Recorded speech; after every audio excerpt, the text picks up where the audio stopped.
When her groom whispered, "I can't," and abandoned her at the altar, everyone expected the wedding to end. Nobody expected the cathedral doors to open and reveal the one man powerful enough to rewrite her entire story. What happened next would either save her or destroy them both. Before we continue this thrilling story, don't forget to hit that subscribe button, like this video and comment where you're watching from. Your support helps us bring more powerful stories, and trust me, you won't want to miss them. Now, let's get into the story. The chandeliers of St. Celeste's Cathedral cast golden light across 200 expectant faces, each one turned toward the altar like flowers following the sun. Ella Figueroa stood beneath the soaring arches, her grandmother's vintage lace dress whispering against marble floors that had witnessed a century of vows. The string quartet's gentle melody floated through air thick with the scent of ivory roses and expensive perfume. This was supposed to be perfect. Every detail had been planned for 18 months. The hand-calligraphed invitations, the imported Italian silk runner, the 7-course reception menu, nothing left to chance. Two powerful families joining their legacies, their companies, their futures. The society pages had called it the wedding of the decade. Ella's fingers tightened around her bouquet as cameras flashed from the designated photography section. She could feel the weight of expectations pressing against her ribs like a corset. Her father's business partners filled the left side of the cathedral. Bradley's tech executive colleagues dominated the right. Everyone who mattered in their circles was here, watching, judging, already composing the social media posts that would immortalize this moment. She lifted her eyes to Bradley Moore, her fiancé of 3 years, and felt her stomach clench. He wasn't looking at her. His gaze darted everywhere else. The stained glass windows, the ornate ceiling, the exit doors, anywhere but her face. Sweat beaded along his temple despite the cathedral's cool air conditioning.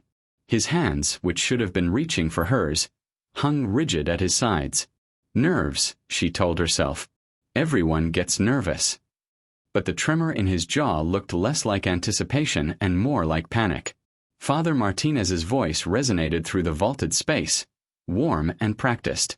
"Dearly beloved, we are gathered here today to witness the union of Bradley Moore and Ella Figueroa in holy matrimony." The words she'd dreamed of hearing since childhood suddenly felt hollow. Bradley's breathing had turned shallow, visible even from where she stood. When had he last smiled at her? When had he last looked at her like she was something precious instead of an obligation? "Marriage is a sacred bond," the priest continued, "built on love, trust, and mutual respect." Trust. The word echoed strangely in the cathedral. Ella thought of the late-night phone calls Bradley had been taking, the sudden business trips, the way he'd grown distant these past few months. She'd attributed it to pre-wedding stress, to the pressure of merging their families' companies. Now, standing here in front of everyone they knew, doubt crept up her spine like ice water. "Bradley," Father Martinez said, his voice carrying clearly to every corner of the cathedral, "do you take Ella Figueroa to be your lawfully wedded wife, to have and to hold, in sickness and in health, for richer or poorer, for better or worse, until death do you part?" The silence stretched. 1 second. 2. 3. Bradley's mouth opened, then closed. His Adam's apple bobbed as he swallowed hard. Ella could hear her own heartbeat in her ears, could feel 200 pairs of eyes boring into them. "Bradley," she whispered, her voice barely audible. He finally looked at her, and what she saw in his eyes made her blood freeze. Not love. Not even regret. Just cold, calculating fear, and something that looked horribly like disgust. "I can't do this," he said. The words hung in the air like a death sentence. Someone gasped behind her. Her mother, maybe, or her sister Maria. The violin's melody wavered to a discordant stop. "What?" Ella's voice came out small, broken. Bradley stepped back from the altar, his face flushing red. "I'm sorry. I thought I could, but I can't. This is a mistake." He turned on his heel and walked down the aisle. Just like that. No explanation, no apology to her or her family or the hundreds of guests who'd traveled to witness their union. His footsteps on the marble floor echoed like gunshots in the suddenly silent cathedral. Ella stood frozen, her bouquet trembling in her hands. The silence was deafening, broken only by the soft rustle of fabric as guests shifted in their seats, unsure whether to follow the groom's exit or stay for whatever came next. Then the whispers started. Oh my God, did he just? The Figueroa family must be. Someone's recording this. Phones rose like periscopes throughout the congregation. The wedding of the decade was about to become the scandal of the year. Ella could see her father in the front row, his face drained of color, his hand pressed to his chest as if Bradley's departure had physically wounded him. Her mother had buried her face in her hands, shoulders shaking. Humiliation crashed over Ella in waves. She wanted to run, wanted to disappear, wanted to wake up from this nightmare. But her legs wouldn't move. She just stood there, a bride abandoned at the altar while 200 people watched her world collapse in real time. That's when the cathedral doors slammed open. Not gently, not tentatively. They swung wide with the kind of force that made everyone jump. The sound reverberated through the space like thunder. A man stood silhouetted in the entrance, backlit by afternoon sunlight streaming through the doorway. Tall, broad-shouldered, wearing a charcoal suit that looked like it had been tailored by gods. Even from a distance, his presence commanded attention in a way that made the remaining wedding guests unconsciously straighten in their seats. He walked down the aisle with measured steps, his footsteps firm and purposeful where Bradley's had been frantic. As he drew closer, Ella could make out his features. Sharp cheekbones, dark skin, a perfectly groomed beard, and eyes so intense they seemed to cut through the chaos like a blade. Paul De Leon. She recognized him from magazine covers, from her father's business journals. The mysterious billionaire who controlled half the shipping industry on the East Coast. The man who rarely appeared in public and never, ever made appearances at society weddings. What was he doing here? He stopped at the altar, his gaze sweeping over the stunned priest, the scattered rose petals, and finally settling on Ella's tear-streaked face. When he spoke, his voice carried clearly to every corner of the cathedral, steady and unshakable. The wedding isn't over. Not if I can help it. The cathedral erupted. Guests shouted questions. Her mother cried out. Father Martinez stammered something about proper procedures and sacred traditions. Paul ignored all of it. He stepped closer to Ella, close enough that she could see the silver threading through his temples, could smell his expensive cologne mixed with something else. Confidence, maybe. Power. You've been humiliated enough, he said, his voice pitched low enough that only she could hear. Let's finish this. Ella stared at him, her mind reeling. Why? She whispered. Paul's dark eyes held hers steadily. Because I don't let cowards write other people's endings. The priest cleared his throat nervously. Sir, I don't understand what's happening here. This is highly irregular. Then make it regular, Paul said without taking his eyes off Ella. A bride deserves to finish her wedding day. The only question is whether she'll do it with dignity or defeat. He extended his hand to her, palm up, waiting. Ella looked at his outstretched hand, then at the sea of shocked faces surrounding them. Her family, her friends, her father's business associates. All watching, waiting to see what she would do next. Behind them, she could hear phones buzzing with notifications as the videos went live. She could walk away. Could gather what remained of her dignity and leave through the side door. Spend the next year hiding from the scandal and the whispers and the inevitable pitying looks. Or she could take the hand of the most powerful man in the room and rewrite this story entirely. Ella's trembling fingers slipped into Paul De Leon's warm, steady palm. Smart choice, he murmured, his grip firm and reassuring. Then he turned to the bewildered priest. Father Martinez, if you would be so kind as to continue. This bride deserves nothing less than perfection. The first thing Ella noticed when she woke up was the silence. Not the comfortable quiet of her childhood bedroom in her parents' Westchester home, where she could hear her mother's morning routine and the distant hum of traffic. This was the kind of silence that came with money. Thick walls, soundproof windows, and the knowledge that the nearest neighbor was probably several floors away. She sat up slowly, her head pounding from champagne and shock. The bedroom around her was all clean lines and muted grays, expensive in the way that whispered rather than shouted. Floor-to-ceiling windows revealed a view of Central Park that would cost more per month than most people made in a year. Paul De Leon's penthouse. She was in Paul De Leon's penthouse. The events of yesterday crashed back like a physical blow. Bradley's abandonment. The humiliation. Paul's impossible intervention. The hasty ceremony that had concluded with her signing papers she'd barely read while cameras flashed and guests murmured in stunned disbelief. She was married. To a man she'd met 24 hours ago. Ella's phone, charging on the nightstand, buzzed incessantly. She grabbed it with trembling fingers and immediately wished she hadn't. 47 missed calls. 136 text messages. And her social media notifications had stopped counting at 999 plus. The first headline that loaded made her stomach drop. Runaway Groom, Billionaire Rescue, the wedding that broke the internet. Below it, a photo taken seconds after Paul had kissed her. A chaste, respectful kiss that had somehow sealed her fate. She looked dazed in the image, her eyes wide with shock while Paul appeared completely composed, as if marrying strangers was something he did every Tuesday. The hashtags were already trending. Hashtag runaway bride. Hashtag billionaire rescue. Hashtag Ella Figueroa. Her name, splashed across Twitter and Instagram like she was a celebrity instead of a woman whose life had imploded in public. She scrolled through the articles with morbid fascination. Society blogs dissected every detail of her dress, her family, her education. Business publications speculated about Paul's motives. Gossip sites had already dug up her college photos and Bradley's dating history. You're awake. Ella jumped, nearly dropping her phone. Paul stood in the doorway, holding a cup of coffee and looking annoyingly put together for. She checked the time, 7 in the morning. He wore a crisp white shirt and charcoal slacks, his hair perfectly styled despite the early hour. I brought coffee, he said, setting the cup on her nightstand. Brazilian dark roast. You'll need the caffeine. Why? Ella pulled the silk throw higher around her shoulders, suddenly aware she was wearing clothes she didn't remember putting on. Soft pajamas that definitely weren't hers. Because the vultures are circling. Paul nodded toward her phone. How many interviews have you been offered in the last 12 hours?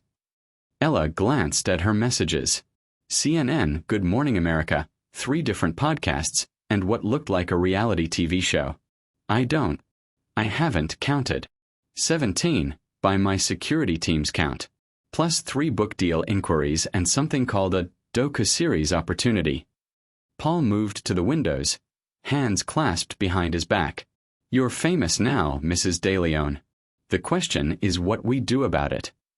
Mrs. De Leon. The name hit her like ice water. The marriage certificate. Is it real? Completely legal. Father Martinez may have been confused, but his license is valid. Paul turned back to her, his expression unreadable. Are you having regrets? Am I having? Ella stared at him. I married a complete stranger yesterday because my fiancé humiliated me in front of 200 people. Yes, I'm having regrets. About the marriage or about being humiliated? The distinction caught her off guard. Both. Either. I don't know. Paul sat in the chair across from her bed, his movements precise and controlled. Let me explain something, Ella. When I walked into that cathedral yesterday, I saw a woman about to become the punchline of every social media joke for the next decade. Bradley Moore had already made you a spectacle. I simply changed the narrative. By making me a bigger spectacle? By making you the heroine instead of the victim. Paul's dark eyes held hers steadily. Do you know what the headlines would have said if I hadn't intervened? Business heiress abandoned at altar. Mortec CEO dodges bullet. Figueroa family humiliated. Your story would have been about what someone else did to you. Ella's coffee had gone cold in her hands. And now you're the woman who married a billionaire. The bride who turned disaster into opportunity. The story is about what you chose, not what was chosen for you. She wanted to argue, but the logic was infuriatingly sound. Even the headlines this morning, sensational as they were, positioned her as an active participant rather than a victim. I didn't choose anything, she said quietly. I was in shock. You chose to take my hand. You chose to say your vows. You chose to sign the certificate. Paul leaned forward slightly. And now you get to choose what happens next. Which is? Paul reached into his jacket and pulled out a thick document. A contract. Marriage agreement, to be precise. 6 months, minimum public appearances, separate bedrooms, complete discretion. After that, you walk away with a clean divorce, a settlement that ensures your family's financial security, and a reputation as the woman who played the game better than anyone expected. Ella stared at the papers. A business arrangement. The most effective kind. No messy emotions, no unrealistic expectations. Just mutual benefit. And if I refuse? Paul's expression didn't change. Then you're on your own with this media storm. But I suspect you're smarter than that.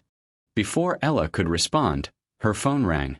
The caller ID showed her sister Maria's name, and she answered without thinking.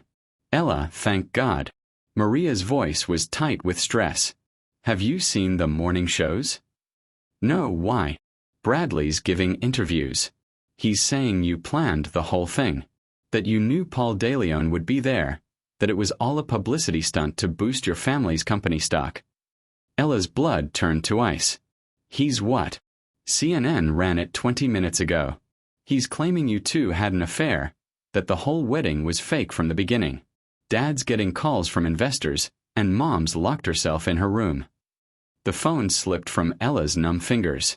Paul, who had obviously heard every word, picked it up and calmly ended the call.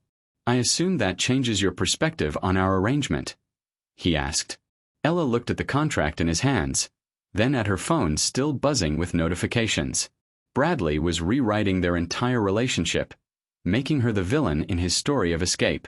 Her family's reputation, already fragile from yesterday's disaster, was about to be completely destroyed. She thought of her mother, hiding in shame. Of her father, who had worked his entire life to build their company. Of Maria, whose own engagement might suffer from the scandal. 6 months? She asked. 6 months. Public appearances as needed. Private lives completely separate. After that, you're free to write your own story however you choose. Paul held out a pen. The same pen she'd used yesterday to sign her marriage certificate in a haze of shock and desperation. This time she was clear-headed. This time she understood exactly what she was choosing. Ella took the pen and signed her name with firm, decisive strokes. One condition, she said, setting the pen down. I'm not your charity case. I'm not your pity project. Whatever this is, we're partners or we're nothing. Paul's lips curved in what might have been approval. I wouldn't have it any other way, Mrs. DeLeon. The name still felt foreign on her tongue, but Ella was beginning to think that might not be entirely a bad thing. The elevator to Paul's office climbed 43 floors in absolute silence, its glass walls offering a dizzying view of Manhattan shrinking below. Ella gripped the rail, trying not to think about how her entire life now depended on the man standing beside her, checking his phone with the same calm precision he brought to everything else. 3 days into their arrangement, and she was still learning the rules of his world. Remember, Paul said without looking up from his screen, we've been friends for months. You approached me about the shipping contracts for your family's company. Romance developed naturally. Right. Ella smoothed her navy dress. One of 6 Paul's assistant had delivered that morning, each bearing tags from designers she'd only read about in magazines. And if someone asks about Bradley? You realized you wanted different things. Keep it vague. The elevator dinged softly. And Ella. Smile. Happiness is harder to question than explanations. The doors opened to reveal DeLeon Enterprises' executive floor, all gleaming marble and floor-to-ceiling windows. A receptionist with perfect posture and an equally perfect smile greeted them. Good morning, Mr. DeLeon, Mrs. DeLeon. The Morgan Stanley team is waiting in conference room A. Mrs. DeLeon. 3 days in, and the name still felt like wearing someone else's clothes. The meeting was a masterclass in controlled power. Paul commanded the room without raising his voice, dissecting shipping routes and profit margins with surgical precision. When he introduced Ella as his wife and business partner, she felt the subtle shift in the room's energy. Curiosity masked as professionalism, speculation dressed up as respect.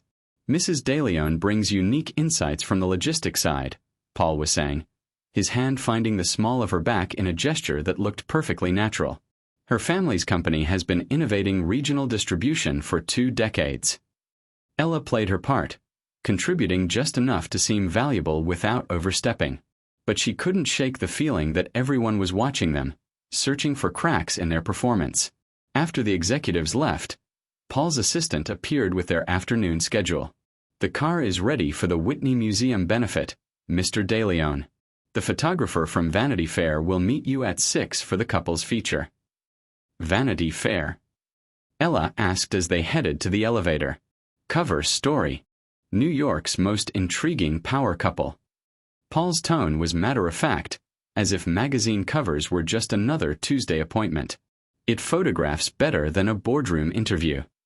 The museum benefit was everything Ella had expected and nothing she was prepared for. Women in gowns that cost more than cars glided between modern art installations, their jewelry catching light like captured stars. Men in perfectly tailored tuxedos discussed million-dollar deals over champagne that probably cost more per bottle than most people's rent. And at the center of it all, Paul moved like he owned not just the room but the entire city block. Paul DeLeon, a silver-haired woman, approached them, her smile sharp as her diamonds. "I was beginning to think you'd become a hermit, Mrs. Whitfield."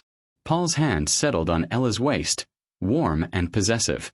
"May I introduce my wife, Ella?" The famous bride. Mrs. Whitfield's eyes gleamed with barely concealed hunger for gossip. How romantic that cathedral rescue. Like something from a movie.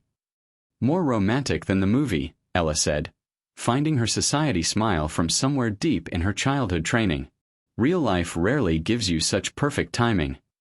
Paul's fingers tightened slightly on her waist, approval, maybe, or surprise that she could play this game as well as he could.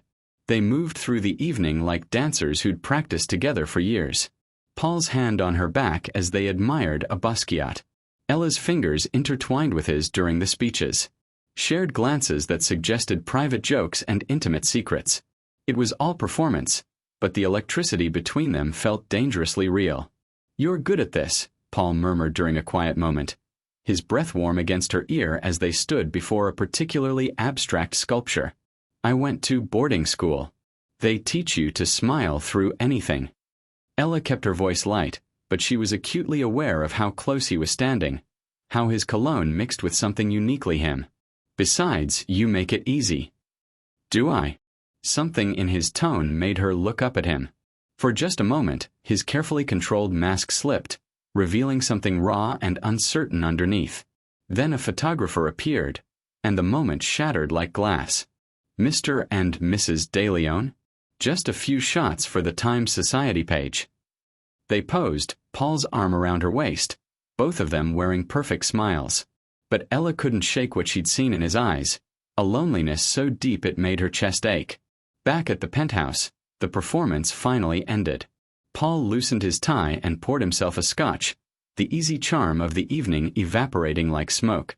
"You did well tonight," he said, not quite looking at her. "So did you. Very convincing."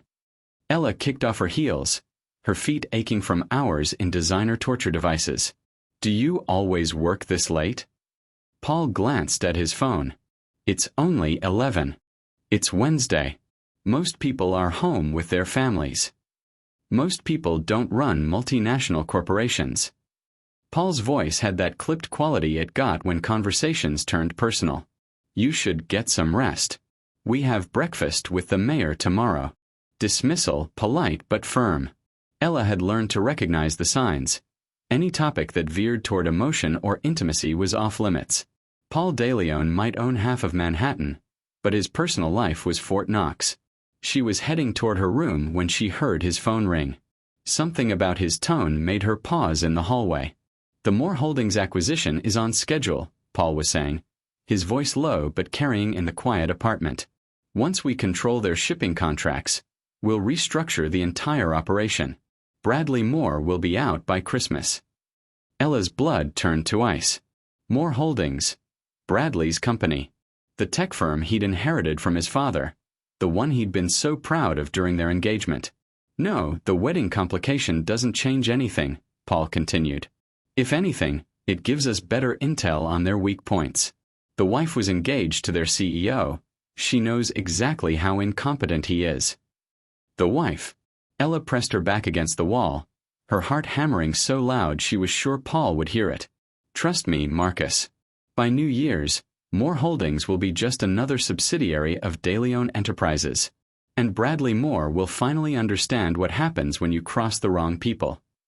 The call ended. Ella heard Paul's footsteps moving toward his study, then the soft click of a door closing. She stood in the darkened hallway, pieces clicking together like a puzzle she'd been too blind to see. Paul's sudden appearance at the cathedral. His willingness to marry a stranger. The way he'd known exactly what to say to convince her to take his hand. None of it had been impulse. None of it had been rescue. It had been strategy. Bradley had humiliated her, yes. But Paul had used that humiliation, had turned her pain into a weapon in some larger war she was only beginning to understand. Ella walked to her room on unsteady legs, her mind reeling. She thought of Paul's hand on her back tonight, the way he'd looked at her like she was something precious. The moment by the sculpture when his mask had slipped. Had any of it been real? Or was she just another piece on a chessboard she couldn't even see? She sat on the edge of her bed, still wearing her evening gown, and stared out at the glittering city below. Somewhere out there, Bradley Moore was probably sleeping peacefully, unaware that his entire world was about to be dismantled by the man who'd married his abandoned bride. And Ella was trapped right in the middle of it all. No longer sure if she was Paul's partner, his pawn, or his perfectly crafted revenge. Ella didn't sleep. She spent the night staring at the ceiling, Paul's words echoing in her mind like a song she couldn't shake. By New Year's, Moore Holdings will be just another subsidiary of DeLeon Enterprises. When dawn finally broke over Central Park, she was already dressed and waiting in the kitchen, coffee growing cold in her hands. She heard Paul's shower running, the quiet sounds of his morning routine, all the domestic details of a life she was part of but didn't belong to. He appeared 20 minutes later, immaculate as always in a charcoal suit and silver tie. His hair was still damp, and for a moment he looked younger, less controlled. Then he saw her face, and his expression shuddered. "You're up early," he said, moving to the coffee machine with practiced efficiency. "I couldn't sleep." Ella set down her cup, the porcelain clicking against marble. "We need to talk." Paul's hand stilled on the coffee pot. "About Moore Holdings." The words hung between them like a blade. "Bradley's company. The one you're planning to destroy." Paul's shoulders went rigid. For a long moment, the only sound was the hum of the espresso machine. When he finally turned to face her, his expression was carefully neutral.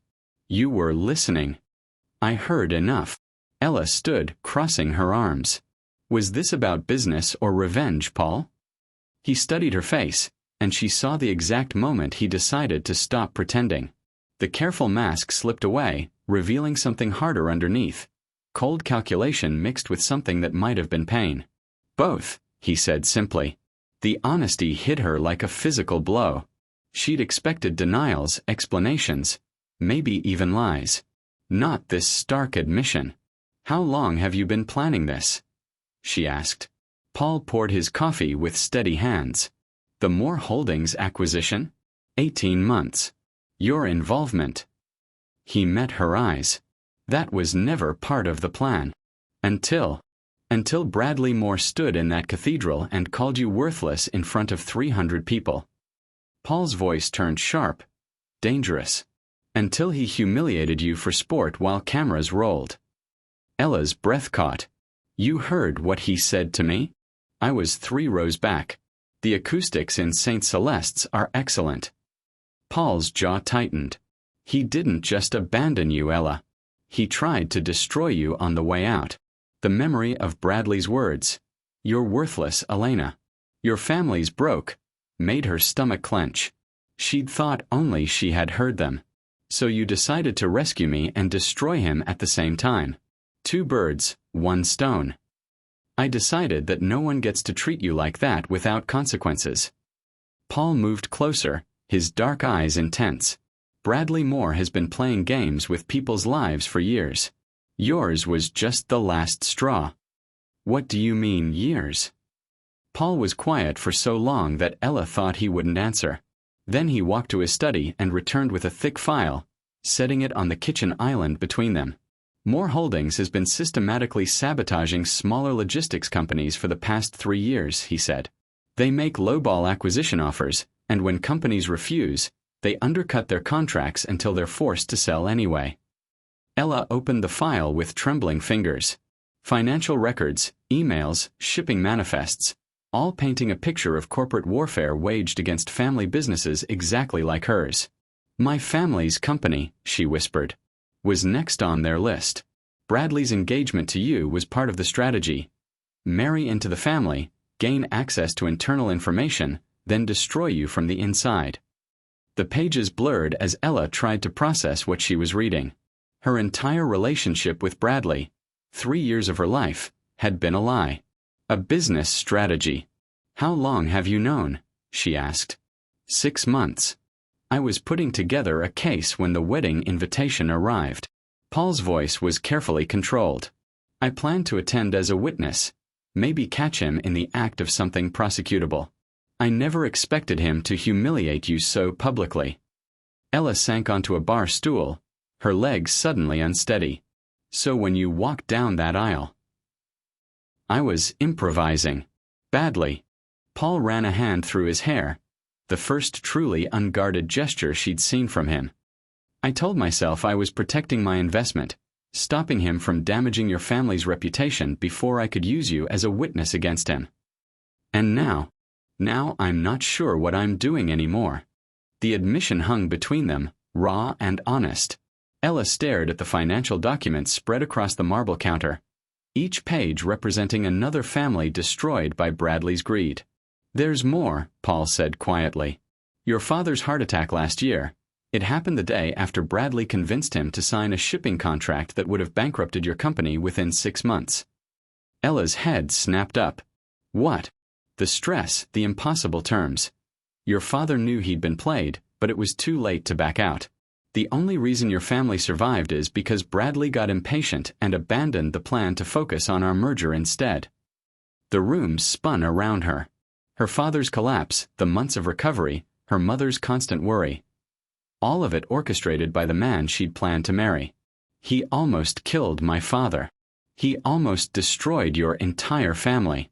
And yesterday, he tried to finish the job by painting you as a gold-digging opportunist on national television. Ella's phone buzzed on the counter. Another interview request, another chance to tell her side of the story. The media circus that had started with her public humiliation was still spinning, and now she understood why. The tabloids, she said. They're calling this a fairy tale. Paul's mouth twisted into something that wasn't quite a smile. The runaway bride saved by the mysterious billionaire. They love the narrative. And you're letting them run with it. It serves our purposes. Public sympathy makes it harder for Bradley to paint you as a villain. And the more attention we get, the more scrutiny his business practices receive. Ella picked up her phone, scrolling through the headlines she'd been avoiding. Billionaire's bold rescue becomes love story. From abandoned bride to Manhattan royalty. The wedding that saved 2 hearts. If only they knew the truth. There's a board meeting tomorrow, Paul said, watching her face. Moore Holdings investors are getting nervous about the negative publicity from Bradley's interviews. They're calling for a leadership review. You planned this. The timing, the media attention. All of it. I adapted. There's a difference. Ella set down her phone and looked at him. Really looked. Past the expensive suit and perfect composure. Past the careful control and calculated charm.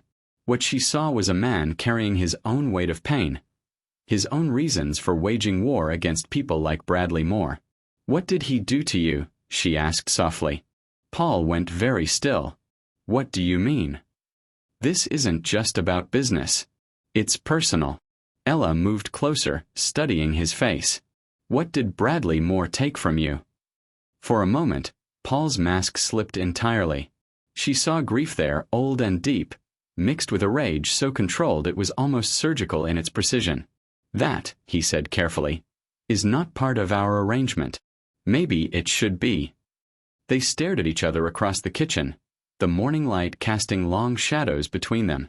The file of evidence lay open on the counter, proof of Bradley's crimes scattered like tarot cards predicting his doom. "Dinner," Paul said finally. 8 o'clock. "We need to discuss next steps." It wasn't an answer, but it wasn't a dismissal either. Ella nodded, understanding that she'd pushed as far as she could for now. That evening, they sat across from each other at Paul's dining table, the silence thick with everything they weren't saying. The chandelier cast prismatic light across crystal and silver, making the space feel like a stage set for a play neither of them knew how to perform. Paul had barely touched his food. Ella had given up pretending to eat after the first course. "The board meeting tomorrow will likely result in Bradley's removal as CEO," Paul said finally, his voice carefully neutral. "Good." The word came out harder than Ella had intended. "The acquisition will proceed as planned. Your family's contracts will be honored and expanded." "Is that supposed to make me feel better about being used?" Paul set down his fork. "Is that what you think happened?" "Isn't it? I told you, you were never part of my plan. If anything, you've complicated everything beyond recognition." "How?" Paul was quiet for so long that Ella thought he wouldn't answer. When he finally spoke, his voice was barely above a whisper. "You think I saved you," he said, not meeting her eyes. "But maybe you were meant to save me." The words hung in the air between them, fragile and dangerous as spun glass. Ella felt her heart do something complicated in her chest, a flutter of recognition, of possibility, of something that felt dangerously close to hope. "From what?" she asked. Paul finally looked at her, and what she saw in his dark eyes made her breath catch. Loneliness so vast it could drown cities. Pain so carefully buried it had fossilized into something harder than diamond. "From becoming the kind of man who destroys lives for sport," he said. "The kind of man Bradley Moore already is." The confession hung between them like a bridge neither dared to cross. Paul's admission, "Maybe you were meant to save me," echoed in Ella's mind long after he'd excused himself to his study, claiming urgent calls that couldn't wait. She wandered through the penthouse like a ghost in her own temporary life, her footsteps muffled by Persian rugs that probably cost more than her college education. Everything here was perfect, curated, designed to impress rather than comfort. It was a museum of wealth, not a home. The study door was slightly ajar, warm light spilling into the hallway. Paul's voice drifted out. Business calls, merger discussions, the cold precision of corporate warfare. Ella meant to walk past, to give him privacy, but something made her pause. Through the gap in the door, she could see him at his desk, shoulders rigid with tension. The confident billionaire from dinner had vanished, replaced by a man who looked exhausted by the weight of his own secrets. When his call ended, she heard something that made her breath catch, a soft thud like a drawer being closed with more force than necessary. Then silence. Ella waited 10 minutes before knocking. "Come in." Paul's voice had regained its careful control. He was standing by the window, hands clasped behind his back, staring out at the city lights. His desk was immaculate as always, but something felt different about the room. Charged. Like the air before a storm. "I wanted to thank you," Ella said, "for telling me about Bradley. About my family. You deserve the truth. All of it." Paul's shoulders tensed almost imperceptibly. "What do you mean?" Ella moved closer, studying his reflection in the window. "There's something else, isn't there? Something personal about the Moores. Business is personal when it affects innocent people." "That's not what I mean, and you know it." Paul turned slowly to face her. In the lamplight, she could see the careful mask he wore, but also the hairline cracks in its foundation. "Some things are better left buried, Ella." "Are they?" "Because from where I stand, those buried things are eating you alive." Something flickered in Paul's eyes, surprise, maybe, or recognition. As if no one had ever called him on his carefully maintained distance before. "You should get some rest," he said. "Tomorrow will be." "Stop." Ella held up a hand. "Stop deflecting. Stop managing me like I'm another business problem to solve."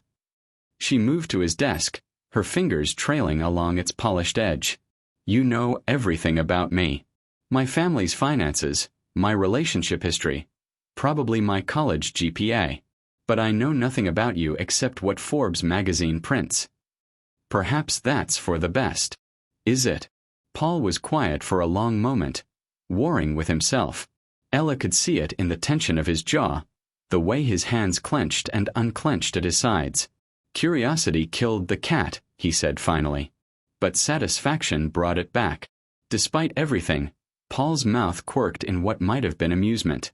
You're relentless. I'm invested. Whether I wanted to be or not, we're partners now. And partners don't keep each other in the dark. Ella's fingers found the desk drawer Paul had closed with such force earlier. It was unlocked, an oversight that spoke to his distraction. Inside, beneath quarterly reports and legal documents, she found what she was looking for. A photograph, professional but intimate. A woman with dark hair and laughing eyes, her hand resting on Paul's chest as they stood on what looked like a yacht deck. Paul looked younger in the photo, less guarded.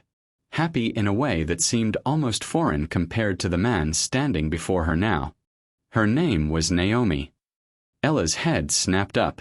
Paul was watching her with an expression she couldn't read. I'm sorry, she said, starting to put the photo back. I didn't mean to. Keep it. Look at it. Paul's voice was strangely calm. You wanted the truth. Ella studied the photograph more carefully. The woman, Naomi, was beautiful in an effortless way, her smile genuine and unguarded. But it was Paul who captured Ella's attention. The man in the photo was almost a stranger.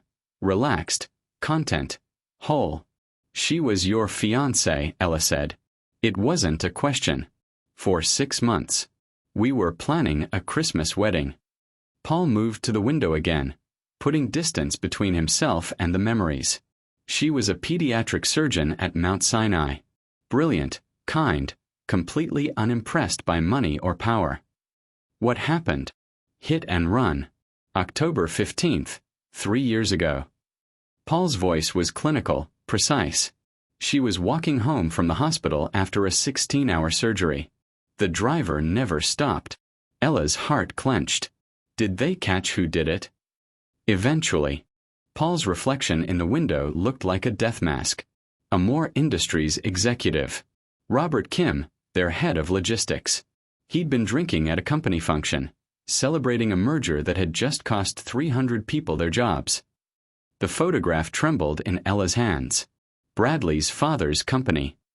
Kim got 18 months and community service. The Moore family lawyers argued it was a tragic accident, not criminal negligence. They painted Naomi as careless, claimed she was wearing dark clothes and wasn't paying attention. But that wasn't true. She was wearing scrubs. Hospital issue. Bright blue with reflective strips. And she was talking to me on the phone when it happened. Paul's voice cracked almost imperceptibly.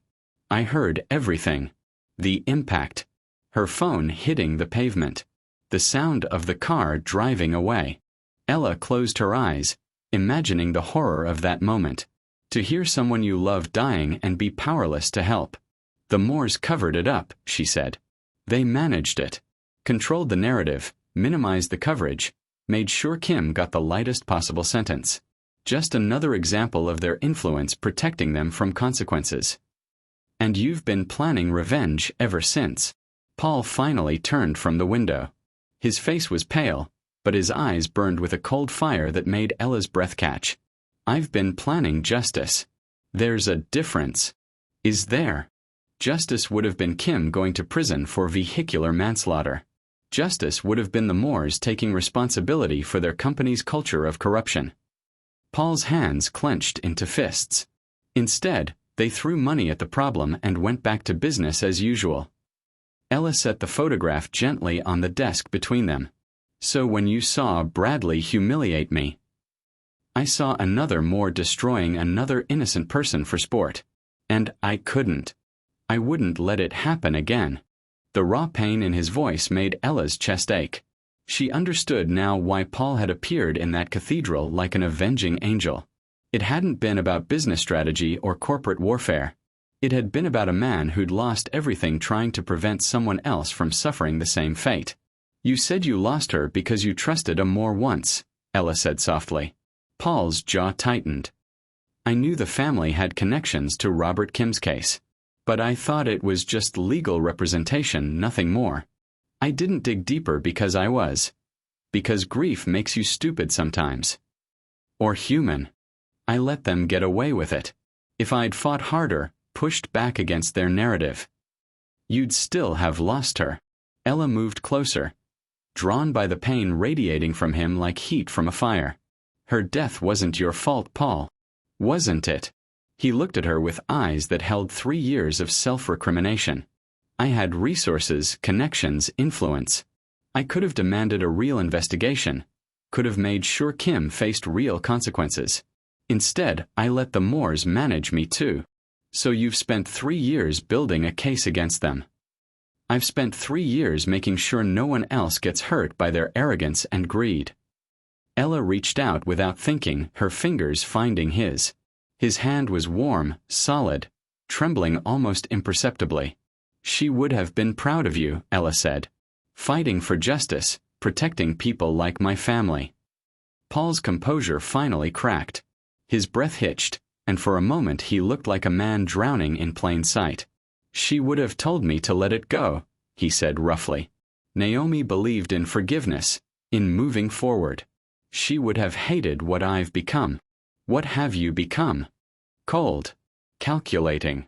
Someone who marries strangers to further business strategies. Ella squeezed his hand. You're someone who steps into churches to save people from public humiliation. Someone who fights for families facing bankruptcy. Someone who still loves deeply enough to seek justice for a woman who died 3 years ago. Paul stared at her, something shifting in his expression. The careful walls he'd built around his heart showed hairline fractures, letting light seep through. You don't know me, he said, but there was no conviction in the words. I'm learning. Ella didn't let go of his hand. And what I'm learning is that the man who saved me in that cathedral wasn't calculating. He was human. Broken, maybe, but beautifully, perfectly human. They stood there in the soft lamplight, connected by touch and tragedy and something neither was ready to name. Paul's thumb traced across her knuckles, a gesture so tender it made her heart race. I won't make the same mistake twice, he said quietly. I won't let another more hurt someone He stopped himself, but the unfinished words hung between them like a promise. Someone I care about. Someone I'm falling for. Someone I might love. Ella felt her own walls beginning to crumble. 3 years of Paul's careful grief mixing with her own fresh heartbreak to create something entirely new. Something that felt dangerously like hope. The moment shattered like glass against concrete. Paul's phone rang, cutting through the fragile intimacy that had been building between them. He glanced at the screen, and Ella watched his expression shift from vulnerable to guarded in the space of a heartbeat. I need to take this, he said, already stepping away from her touch. At 11 at night. Crisis management doesn't keep business hours. Paul's voice had regained its professional distance, the man who'd nearly confessed his feelings disappearing behind corporate armor. You should get some rest. Dismissal. Again. Just when she thought she'd glimpsed the real Paul DeLeon, he vanished behind his walls like smoke. Ella woke the next morning to her phone buzzing incessantly against the nightstand. The display showed 17 missed calls from her sister Maria, 12 from unknown numbers, and a string of text messages that made her stomach drop. Check the news. Now. Maria. Ella, call me back immediately. This is bad. Dad. Whatever you do, don't leave the apartment until we talk. Maria. With trembling fingers, Ella opened her news app. The headline hit her like a physical blow. Fake wedding scandal. Billionaire's marriage scheme exposed. Below it, a photo of Bradley Moore looking devastated and handsome outside what appeared to be a police station. The caption read, Moore Holdings CEO Bradley Moore speaks out about alleged stock manipulation conspiracy. The article was worse than the headline. In an exclusive interview, Bradley Moore reveals shocking details about his abandoned wedding to Ella Figueroa. Moore claims the public humiliation was orchestrated by DeLeon Enterprises CEO Paul DeLeon as part of an elaborate stock manipulation scheme. Paul DeLeon has been trying to acquire Moore Holdings for months, Moore stated. When we refused his offers, He targeted my personal life. The wedding interruption wasn't romantic. It was corporate warfare. Moore has provided financial documents suggesting De Leon Enterprises purchased significant shares in several media companies days before the wedding, potentially profiting from the viral coverage of his marriage to Figueroa. Ella's hands shook as she scrolled through article after article. The romantic narrative that had protected her for the past week was crumbling in real time, replaced by something uglier. A story of manipulation, greed, and a naive woman caught in the middle. Her family's company had been mentioned in every piece, painting them as either willing conspirators or pathetic dupes. Either way, their reputation was being destroyed. She found Paul in his study, already dressed for the day despite the early hour. He was on the phone, his voice clipped and angry. "I don't care what it costs. I want every one of those articles fact-checked by noon, and I want the sources of those documents traced."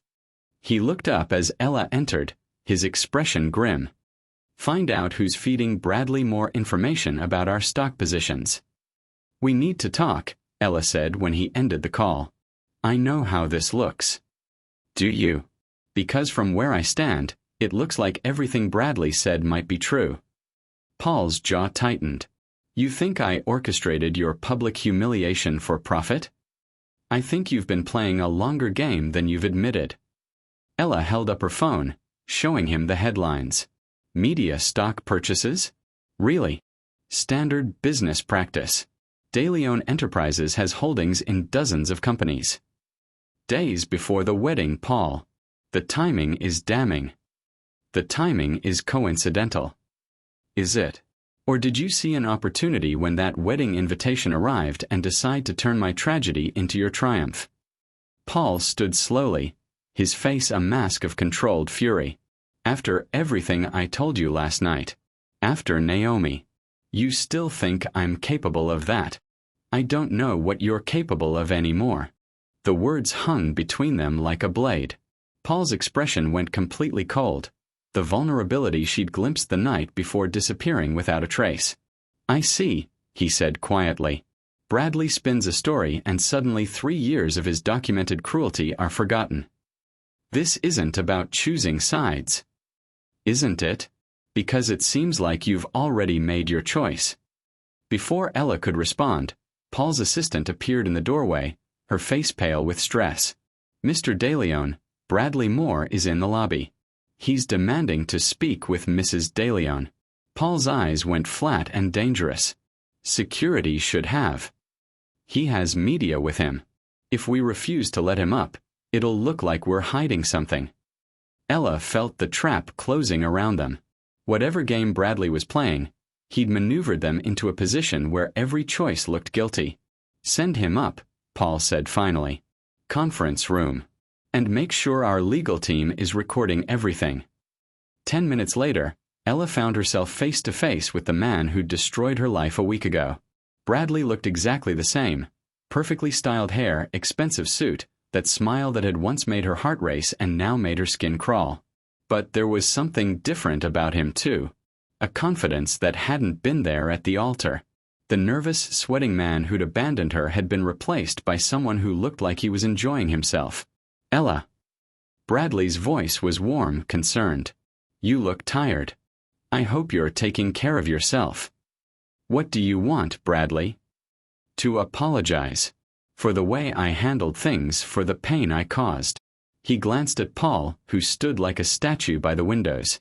"I had no idea you'd be used as a pawn in someone else's game." "I wasn't used. Weren't you?" Bradley moved closer, and Ella caught the scent of his cologne, the same one he'd worn throughout their relationship. "Think about it, Ella. Paul De Leon, a man who never appears in public, just happens to be at our wedding? A man who's been trying to destroy my family's company for months just happens to play hero at the exact moment cameras are rolling." "You're the one who walked out," Ella said, but doubt was creeping into her voice. "Because I knew what was coming. I'd received threats, Ella. Business threats against my company if I went through with the marriage." Bradley's voice dropped to a whisper, intimate and persuasive. "I thought I was protecting you by leaving. I never imagined he'd use the situation so blatantly." "That's enough." Paul's voice cut through the room like ice. "You've said your piece. Now leave." Bradley smiled, the same charming smile that had convinced Ella to move in with him, to plan a future, to trust him with her heart. "I'll leave when Ella asks me to," he said. "After all, she's the one who deserves the truth." "I know the truth," Ella said, but her voice lacked conviction. "Do you? Do you know that Paul's been tracking our relationship for months? That he had private investigators following you, learning your habits, your schedule?" Ella's blood turned to ice. She looked at Paul, waiting for him to deny it. The silence stretched long enough to be damning. "Standard due diligence," Paul said finally. "When investigating a company." "When investigating me," Bradley corrected. "Ella was never a person to you, Paul. She was a resource to be exploited. Get out." Paul's voice was deadly quiet. "I'll go." Bradley straightened his tie, still smiling. "But first, Ella should know, the prenup you signed?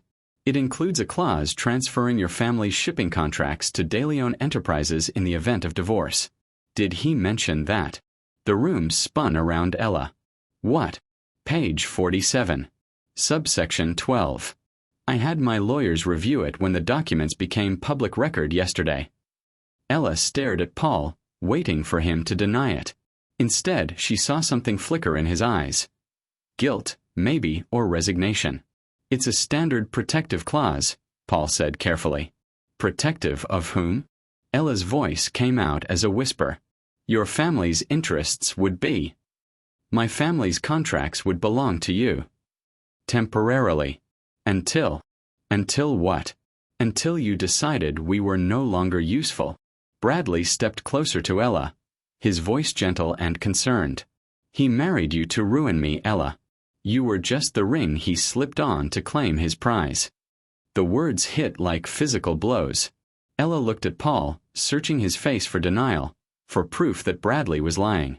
Instead, she saw a man who looked like he was drowning, his carefully constructed world collapsing around him. "Is it true?" she asked quietly. "The prenup, the contracts, is it true?" Paul's silence was answer enough. "I see." Ella's voice was surprisingly steady. "Thank you for the clarification, Bradley. You can go now." Bradley hesitated, clearly expecting a different reaction. "Ella, I know this is hard to hear, but—" "I said you can go." After Bradley left, Ella and Paul stood in the conference room like survivors of a shipwreck, surrounded by the debris of whatever trust they'd been building. "Let me explain," Paul said finally. "Which part? The investigation, the prenup, or the part where you've been lying to me from the beginning?" "I never lied. You just didn't tell the truth." Ella grabbed her purse from the table. "There's a difference, right? That seems to be your specialty. Where are you going?" "Somewhere I can think clearly. Away from your lawyers and your contracts and your perfectly reasonable explanations for why I was never supposed to matter." "Ella."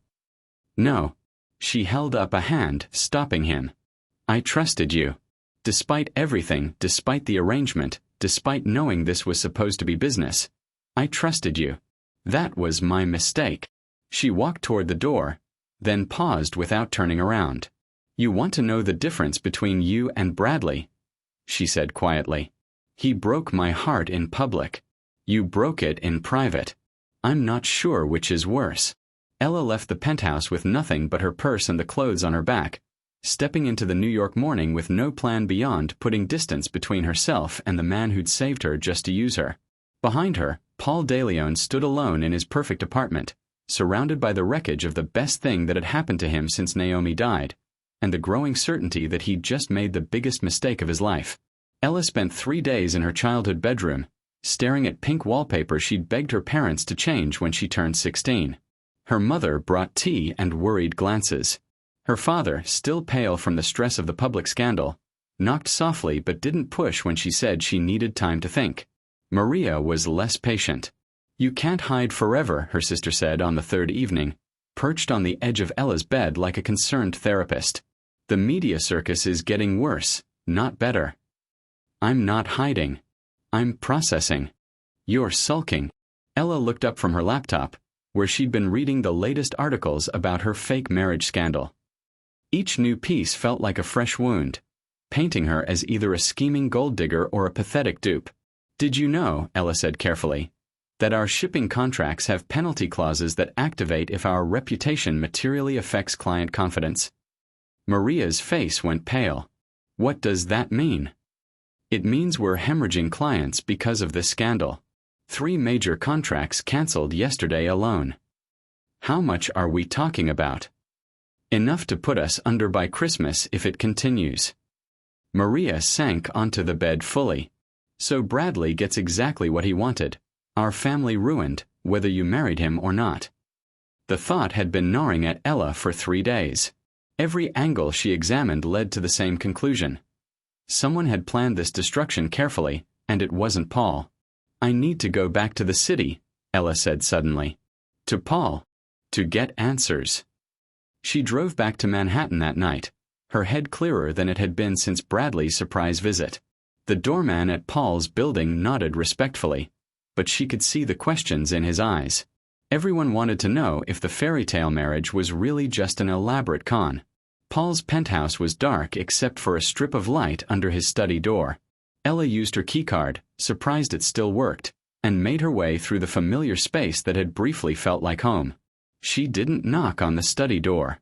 Instead, she settled at his dining table with her laptop and the files she'd been analyzing for 3 days. If Paul wanted her gone, he could ask her to leave. By 2 a.m., she'd spread documents across the entire table surface. Financial records, shipping manifests, corporate filings, and press releases dating back 5 years. The pattern was there, hidden beneath layers of legitimate business, but unmistakable once you knew what to look for. "You're back." Ella looked up to find Paul standing in the doorway, still wearing yesterday's shirt with the sleeves rolled up and the collar open. He looked exhausted, older than his years, but his eyes were alert as they swept over her makeshift investigation. "I never said I was leaving permanently," she said, surprised by how steady her voice sounded. "Your keycard access. I didn't revoke it. I noticed."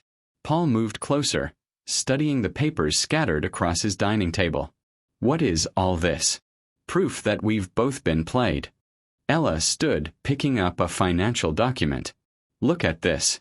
More holding shell companies. They've been systematically undermining logistics firms across the East Coast for 4 years. I know about their acquisitions." "Not acquisitions. Sabotage." Ella spread out a series of shipping manifests. "They create fake companies, undercut legitimate businesses with impossible pricing, then disappear once the real companies go bankrupt. Your merger targets, my family's competitors, they've all been hit the same way." Paul leaned over the table, his attention fully focused on the documents. "These contracts, some of these are DeLeon clients." Were DeLeon clients.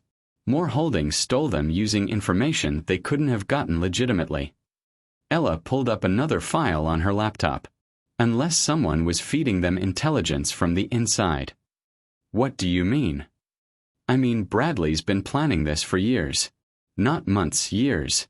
Ella's fingers flew over the keyboard, pulling up a timeline she'd constructed. "Look at the pattern. Every company that got hit had a connection to either your business or my family's." Paul sank into a chair, studying the evidence with the same intensity he brought to hostile takeovers. "This suggests..." "It suggests Bradley never loved me. Our entire relationship was reconnaissance." The words still stung, but Ella found she could say them without breaking. "He was gathering information about our family's business, our clients, our vulnerabilities. And when you got engaged, he gained access to everything. Family dinners where Dad talked about shipping routes. Client meetings where I took notes. 3 years of intelligence gathering, all leading to this." Paul was quiet for a long moment, pieces clicking together in his sharp mind. The wedding humiliation wasn't personal cruelty. It was strategy. "Exactly. He needed me publicly destroyed so no one would believe me when I eventually figured out what he'd done." Ella pulled up another document.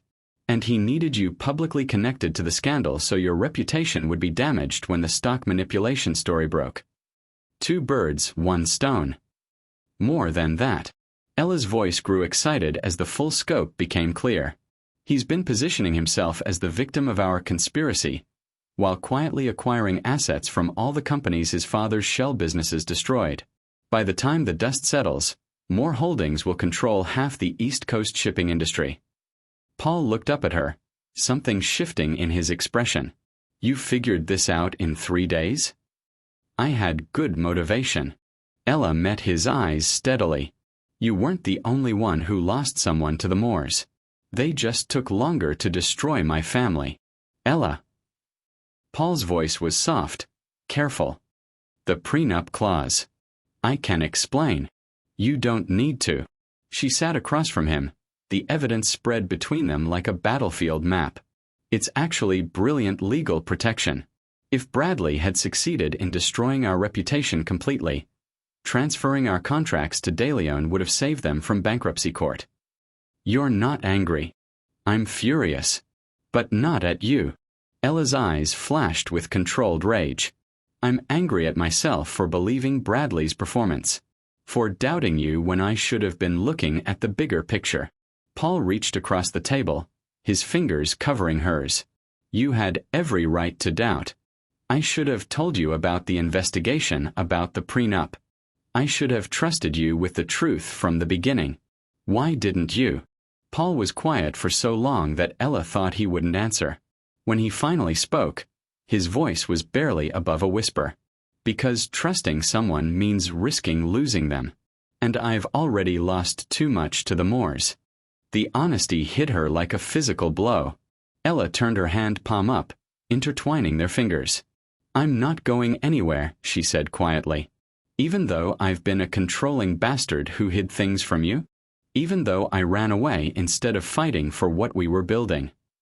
They sat there in the soft lamplight, surrounded by evidence of betrayal and corruption, holding hands like teenagers sharing secrets. For the first time since their wedding day, Ella felt like she was seeing the real Paul. Not the billionaire, not the corporate warrior, just a man who'd been hurt and was afraid of being hurt again. So, Paul said finally, his thumb tracing across her knuckles, what do we do about it? We destroy them. The words came out with more venom than Ella had intended. Legally, publicly, completely. Together. Partners. Real ones this time. Paul's smile was the first genuine one she'd seen from him since their wedding day. I like the sound of that. They worked until dawn, building a case that would expose not just Bradley's recent manipulations but years of corporate fraud and systematic destruction of family businesses. Ella found herself laughing at Paul's dry observations about Bradley's sloppy record-keeping, and Paul seemed to relax in a way she'd never witnessed before. When the sun began to rise over Central Park, they were both exhausted, running on caffeine and righteous anger. Ella stood to stretch, and found Paul watching her with an expression that made her breath catch. What? She asked.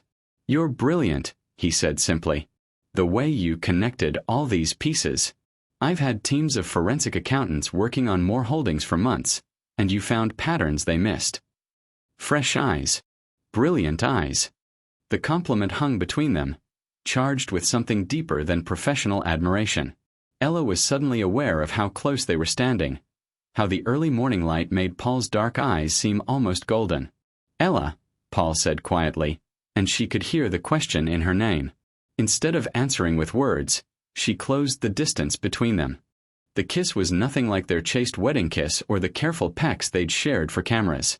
This was desperate, hungry, months of tension and attraction finally breaking free. Paul's hands tangled in her hair, and Ella pressed against him like she was drowning and he was air. When they finally broke apart, both were breathing hard. We shouldn't. Paul started. Probably not. The arrangement is more complicated than we planned. Paul rested his forehead against hers, his eyes closed. I don't want to hurt you. Then don't. I don't know how to do this, Ella. I don't know how to trust someone with everything and not lose myself in the process. Then we'll figure it out together. Ella cupped his face in her hands. After we destroy the Moores. After we clear our names. After we show the world what real partnership looks like. Paul's smile was soft, wondering. And then? Then we write our own ending. Outside, New York was waking up. Another day of scandal and speculation and carefully planted stories. But inside Paul's penthouse, surrounded by the evidence that would bring down their enemies, Ella felt something she hadn't experienced since her wedding day went wrong. Hope. The Moore Holdings shareholder meeting was scheduled for 2 p.m. in their glass-walled conference center on the 40th floor of the Chrysler Building. By 1:45, the room buzzed with nervous energy. Investors, board members, and financial journalists all waiting to hear Bradley's response to the mounting allegations. Ella adjusted her navy blazer for the third time, checking her reflection in the elevator's polished walls. She looked professional, composed, nothing like the broken bride who'd been abandoned at the altar 2 weeks ago. "Ready?" Paul asked, his hand finding the small of her back. "I've been ready for years. I just didn't know it." The elevator doors opened to reveal a scene of controlled chaos. Cameras lined the back of the conference room, their red recording lights creating a constellation of judgment. Financial reporters clutched notebooks and tablets, ready to document whatever happened next. At the head of the table sat Bradley, impeccable as always in a charcoal suit, flanked by lawyers who looked like they'd rather be anywhere else. His eyes found Ella immediately, and she saw the flicker of surprise before his expression smoothed into practiced charm. "Ladies and gentlemen," Bradley began, his voice carrying easily through the room, "thank you for attending today's emergency session. I know there have been questions about recent allegations, and I want to address them directly." "That won't be necessary," Paul said, his voice cutting through Bradley's prepared speech like a blade. The room turned as Paul and Ella walked down the center aisle. Bradley's composure wavered for just a moment, long enough for the cameras to catch it. "Mr. DeLeon," Bradley recovered quickly, "I wasn't aware you were a Moore Holdings shareholder." "I wasn't. Until this morning." Paul pulled out a chair for Ella at the conference table, directly across from Bradley. "DeLeon Enterprises acquired a controlling interest in your company approximately 3 hours ago." The room erupted in whispers. Bradley's lawyers leaned in, urgent conversations happening in hushed tones. "That's impossible," Bradley said, but his voice had lost its confident edge. "Hostile takeover," Paul explained calmly. "Your stock price has been in free fall since the scandal broke. We simply bought shares from panicking investors at market rate." "You can't." "Actually, we can."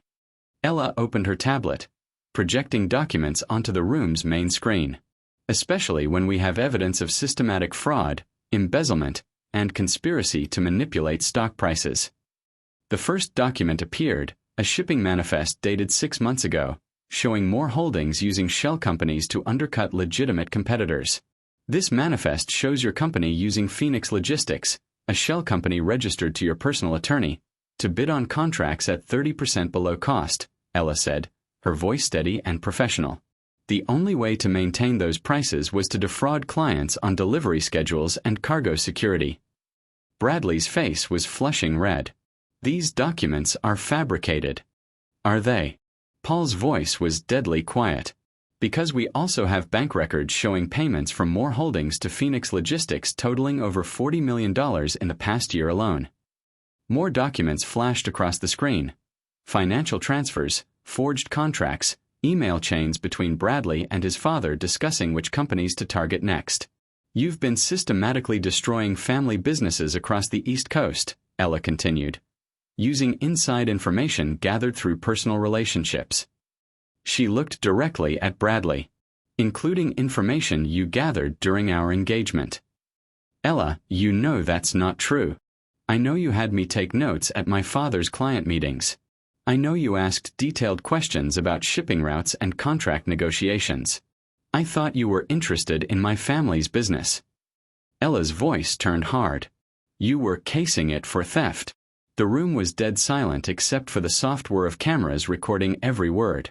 "This is all circumstantial," Bradley said, but sweat was visible on his forehead now. "Corporate espionage allegations require recorded evidence." Paul pulled out his phone, connecting it to the conference room's audio system. "We have that too." Bradley's voice filled the room, tinny but unmistakable. "The Figueroa contracts are locked up tight, but I can get access to their client list through Ella. Once we have their major accounts, we can undercut them systematically. The recording continued, Bradley's voice detailing plans to bankrupt Ella's family business, to manipulate Paul's merger deals, to use the wedding as a distraction from the corporate warfare happening behind the scenes. "I never said that," Bradley stammered, but his denial sounded hollow even to him. "Voice analysis confirms it's authentic," Paul said, "as do the metadata and phone records." Ella watched Bradley's carefully constructed world crumble in real time.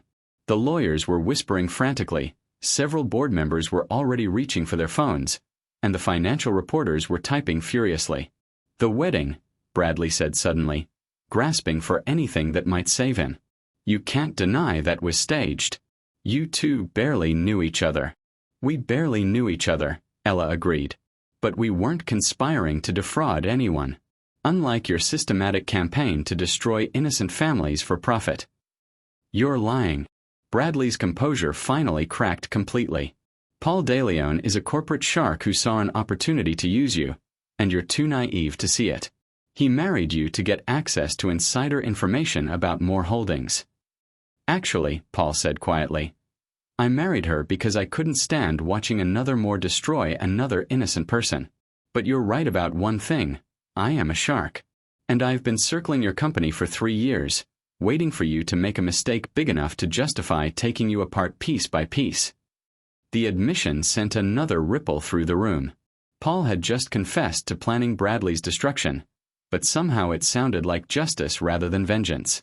Before Bradley could respond, he pulled out his phone with shaking hands. "If I'm going down," he said, loud enough for the cameras to catch, "you're coming with me." He hit send on something, then looked directly into the nearest camera. "Check your social media," he announced. "I just leaked security footage from the cathedral. Private footage of Ella's breakdown after I left. Let's see how sympathetic the public is when they see what really happened that day." Ella felt the blood drain from her face. The worst moment of her life, her complete emotional collapse in the vestry after the guests had left. Bradley had recorded it all. "You bastard," she whispered. "I'm not the one who built a fortune on lies," Bradley shot back. "When people see how you really reacted, when they see what a performance this whole marriage has been." "Let them see," Ella said suddenly, her voice ringing clear through the conference room. Everyone turned to stare at her. Paul reached for her hand, but she stepped forward, directly into the camera's line of sight. "Let them see a woman who was humiliated and heartbroken," she said, her voice growing stronger with each word. "Let them see someone who trusted the wrong person and paid the price. Let them see what it looks like to get back up after the worst day of your life." She looked directly into the camera, addressing not just the room but the entire watching world. "I was devastated that day. I was crushed and embarrassed and completely broken. But you know what I wasn't? I wasn't guilty. I wasn't scheming. I wasn't trying to hurt anyone or steal anything or destroy lives for profit." Ella's voice rose, commanding and clear. "Bradley Moore wants you to see my pain because he thinks it will distract from his crimes. But my pain doesn't make me weak. It makes me human. And being human is something Bradley Moore will never understand." The room was completely silent, every camera focused on her face. "So yes," Ella continued, "watch the footage. See what real heartbreak looks like. See what happens when someone you trust betrays everything you believed about love and partnership and basic human decency. And then ask yourself, who's the real villain in this story?"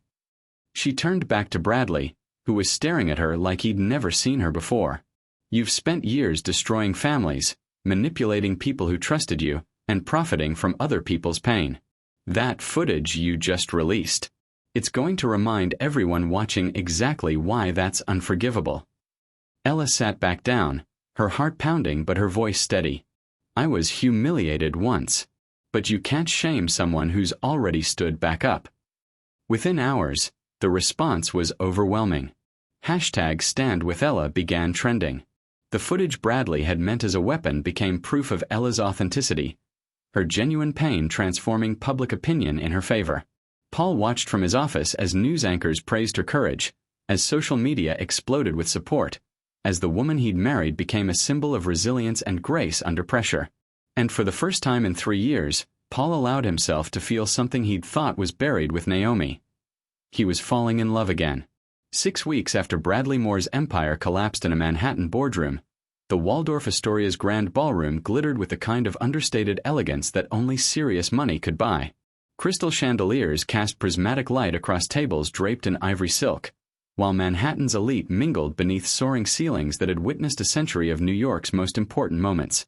The annual De Leon Foundation Gala was the charity event of the season. 500 guests, a silent auction featuring everything from private island vacations to original Picassos, and enough collective wealth to fund small countries. But tonight felt different. The usual undercurrent of competition and social maneuvering had been replaced by something warmer, more genuine.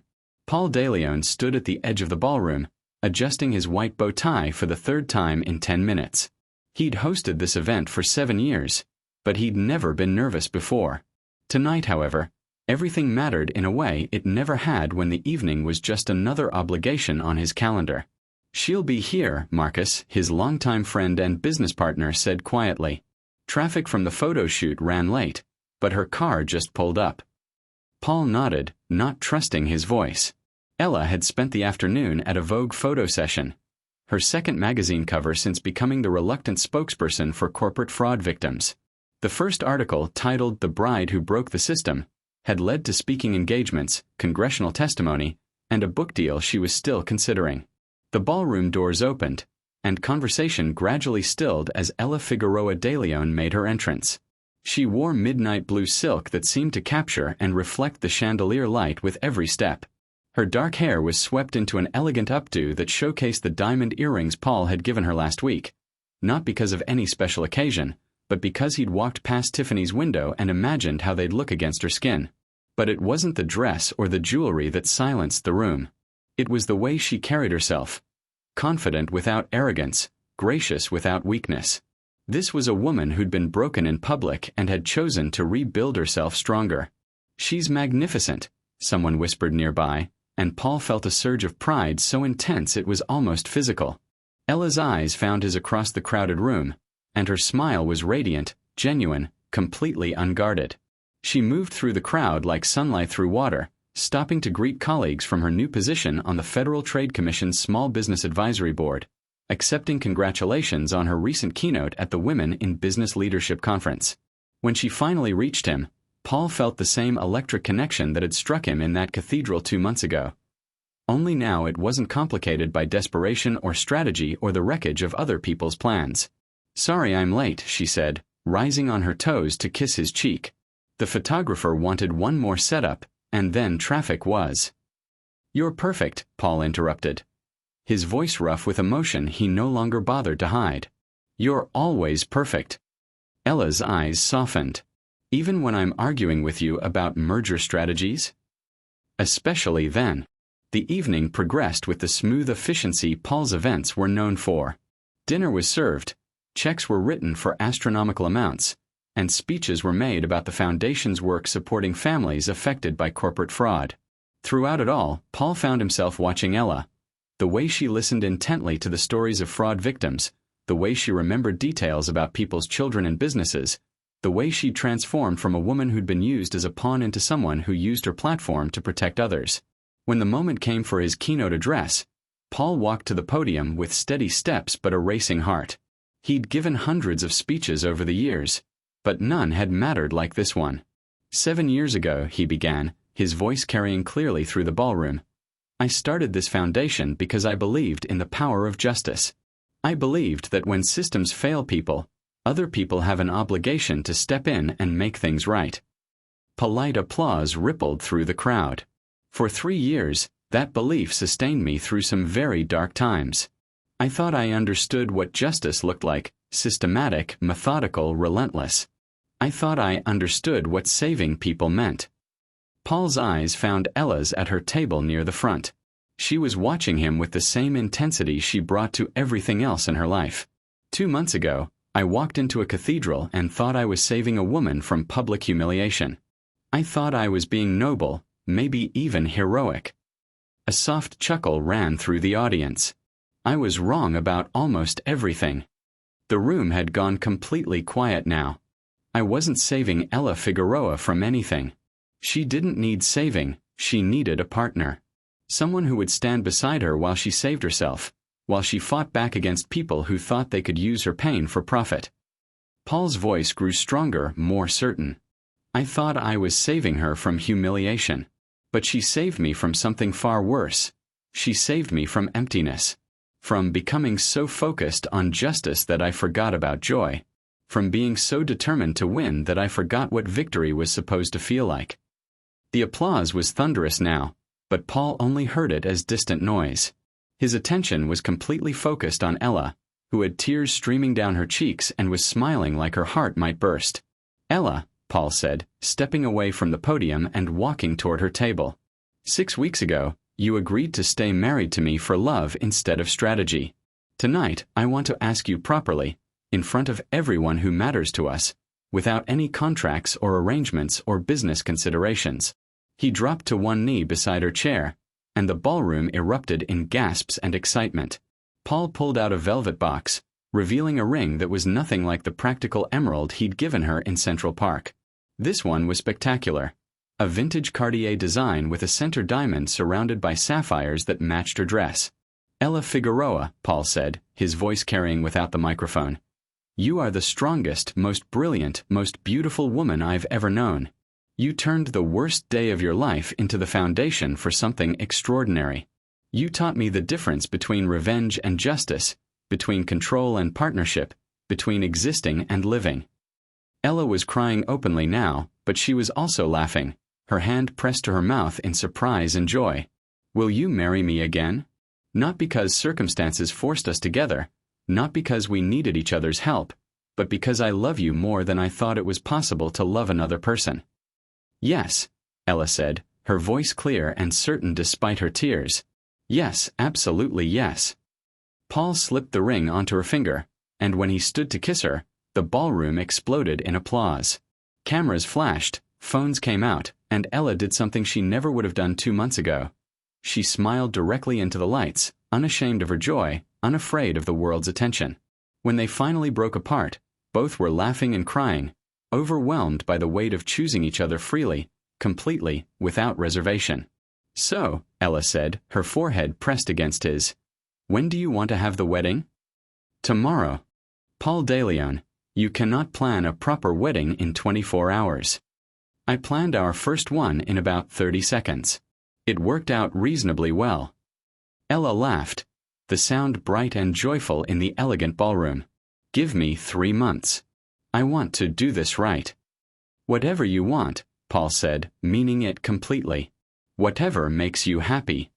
3 months later, St. Celeste's Cathedral was filled with flowers again. Not the stiff, formal arrangements from Ella's first wedding attempt, but cascades of wildflowers and garden roses that looked like they'd grown there naturally. Sunlight streamed through stained glass windows, casting rainbow patterns across stone floors that had witnessed both heartbreak and healing. Ella stood at the back of the cathedral in a dress of her own choosing. Simple, elegant, perfect. Her father walked beside her, healthy and proud, beaming at everyone they passed. Her mother dabbed at happy tears, and her sister Maria served as matron of honor, carrying a bouquet that complimented rather than competed with the brides. At the altar, Paul waited with the kind of quiet confidence that came from certainty. He wasn't nervous, wasn't sweating, wasn't looking anywhere but at the woman walking toward him. When their eyes met, his smile was soft, wondering, completely unguarded. This time, when Father Martinez asked if they took each other as husband and wife, there was no hesitation, no doubt, no fear.